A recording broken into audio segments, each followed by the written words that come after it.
بسم اللہ الرحمن الرحیم۔ اللہ تعالیٰ نے حضرت سلیمان علیہ السلام کو حضرت داؤد علیہ السلام کا بادشاہت و حکمت نیز نبوت میں جانشین مقرر فرمایا اور اپنے فضل و کرم سے مزید عنایات کی۔ حضرت سلیمان علیہ السلام نے فرمایا، لوگو، ہمیں پرندوں کی بولی سکھائی گئی ہے، یعنی پرندے اپنی اپنی زبان میں جو باتیں کرتے ہیں آپ اسے سمجھ لیتے ہیں۔ ہمیں سب کچھ دیا گیا ہے، یعنی اللہ تعالیٰ نے حضرت سلیمان علیہ السلام کو ہر وہ چیز دی تھی جس کی ضرورت ملک پر حکومت کے دوران میں ممکن ہے، یعنی ہر قسم کا سامان، ہتھیار، لشکر و سپاہ، جنوں، انسانوں، پرندوں اور حیوانوں کی جماعتیں، اور علم و عقل اور تمام مخلوقات کی باتوں کو سمجھنے اور اپنی بات سمجھانے کی طاقت وغیرہ۔ پھر فرمایا، بے شک یہ بالکل کھلا فضل الہی ہے۔ ہدہد اور ملکہ بلقیس کا واقعہ دیکھتے ہیں۔ حضرت سلیمان علیہ السلام کے لشکر جرار میں ہدہد کی ڈیوٹی ایک انجینئر کی سی تھی۔ ایک روز ہدہد بوقت حاضری غیر حاضر ہوا تو حضرت سلیمان علیہ السلام سخت ناراض ہوئے، مگر ہدہد ایک ایسی خبر آیا جس سے اللہ کے نبی بے خبر تھے، لہٰذا اس کی غیر حاضری کا نہایت معقول عذر ہونے کی وجہ سے اس کا قصور قابل معافی تسلیم کر لیا گیا۔ سورہ نمل میں اللہ تعالیٰ نے حضرت سلیمان علیہ السلام اور ہدہد کا واقعہ بیان کیا ہے۔ حضرت سلیمان علیہ السلام کی فوج کے تمام پرندوں کے اپنے اپنے لیڈر اور کمانڈر تھے، جو روزانہ اپنے اپنے وقت پر آپ کی خدمت میں حاضر ہوتے تھے۔ ہدہد کا فرض منصبی یہ تھا کہ سفر کے دوران میں کسی بنجر مقام پر پانی کی ضرورت محسوس ہوتی تو وہ بتاتا تھا کہ کہاں کھدائی کرنے پر پانی مل سکتا ہے۔ اس کے بتانے پر فوجی کھدائی کر کے پانی حاصل کر لیتے تھے۔ ایک دن حضرت سلیمان علیہ السلام نے ہدہد کو حاضر ہونے کا حکم دیا تو معلوم ہوا کہ وہ اپنے مقام پر موجود نہیں ہے۔ آپ نے فرمایا، کیا بات ہے، میں ہدہد کو نہیں دیکھتا، یا وہ واقعی غیر حاضر ہے؟ یقیناً میں اسے سخت سزا دوں گا، یا اسے ذبح کر ڈالوں گا، یا وہ میرے سامنے کوئی صریح دلیل بیان کرے۔ حضرت سلیمان علیہ السلام نے ہدہد کی بلا اطلاع غیر حاضری پر ناراضگی کا اظہار فرماتے ہوئے فرمایا کہ اسے سخت سزا دینے یا ذبح کر دینے کا فیصلہ سنا دیا گیا ہے، اور کہا کہ اگر وہ اپنی غیر حاضری کا معقول عذر پیش کرے تو اس کی سزا ختم بھی کی جا سکتی ہے۔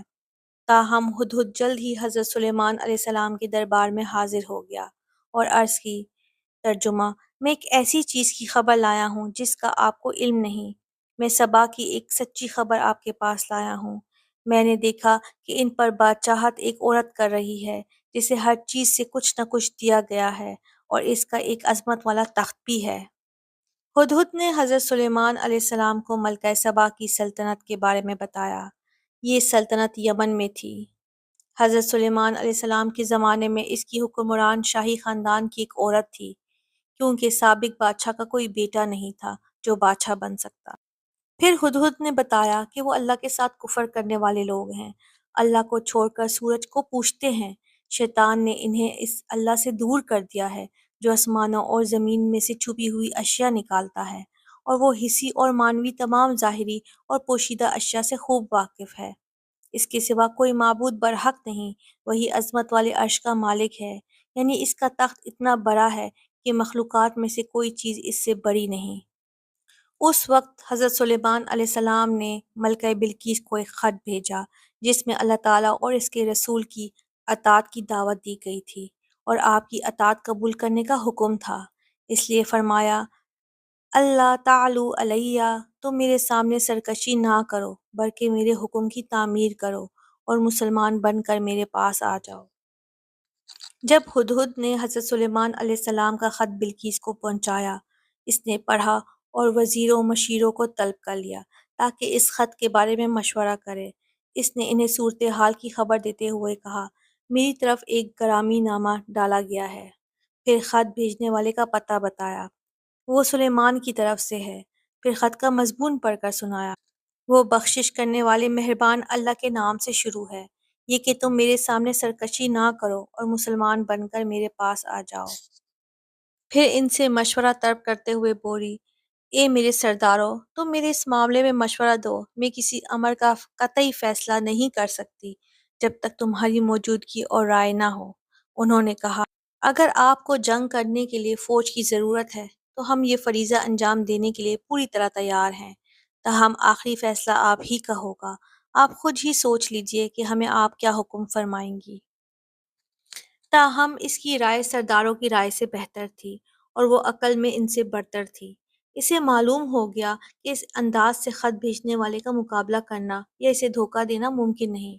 اس نے کہا، بادشاہ جب کسی بستی میں گھستے ہیں تو اسے اجاڑ دیتے ہیں اور وہاں کے باعزت لوگوں کو ذلیل کر دیتے ہیں، اور یہ لوگ بھی ایسا ہی کریں گے۔ اس نے کہا کہ اگر یہ بادشاہ ہمارے ملک پر غالب آ گیا تو اس کے غیظ و غضب کا نشانہ سب سے پہلے میں ہی بنوں گی، اس لیے میں انہیں ایک ہدیہ بھیجنے والی ہوں، پھر دیکھ لوں گی کہ قاصد کیا جواب لے کر لوٹتے ہیں۔ اس کا خیال تھا کہ وہ حضرت سلیمان علیہ السلام کو رشوت دے کر انہیں خوش کر دے گی اور اس طرح اپنی سلطنت بچا لے گی۔ اسے معلوم نہ تھا کہ حضرت سلیمان علیہ السلام ایک نبی ہیں جو کفر کے ساتھ مصالحت اختیار نہیں کر سکتے۔ بس جب قاصد سلیمان علیہ السلام کے پاس پہنچا تو آپ نے فرمایا، کیا تم مال سے مجھے مدد دینا چاہتے ہو؟ مجھے تو میرے رب نے اس سے بہتر، بہت بہتر دے رکھا ہے جو اس نے تمہیں دیا ہے، بس تم اپنے ہی تحفے کے ساتھ خوش رہو۔ تب آپ نے اس کے سفیر سے فرمایا، جا ان کے پاس لوٹ جا اور انہیں مروب کرنے کے لیے فرمایا، ہم ان کے مقابلے میں وہ لشکر لائیں گے جن کا سامنا کرنے کی ان میں طاقت نہیں، اور ہم انہیں ذلیل و پست کر کے وہاں سے نکال دیں گے۔ جب قاصد اس قدر سخت جواب لے کر واپس پہنچا تو انہیں اطاعت قبول کرنے کے سوا کوئی چارہ نظر نہ آیا، چنانچہ وہ ملکہ سمیت حضرت سلیمان علیہ السلام کی خدمت میں حاضر ہو کر اظہار اطاعت کرنے کے لیے روانہ ہو گئے۔ جب حضرت سلیمان علیہ السلام کو یہ اطلاع ملی تو انہوں نے اپنے درباری جنوں کو حکم دیا کہ بلقیس کے پہنچنے سے پہلے اس کا وہ تخت حاصل کر دیں جس پر بیٹھ کر وہ دربار لگاتی ہے۔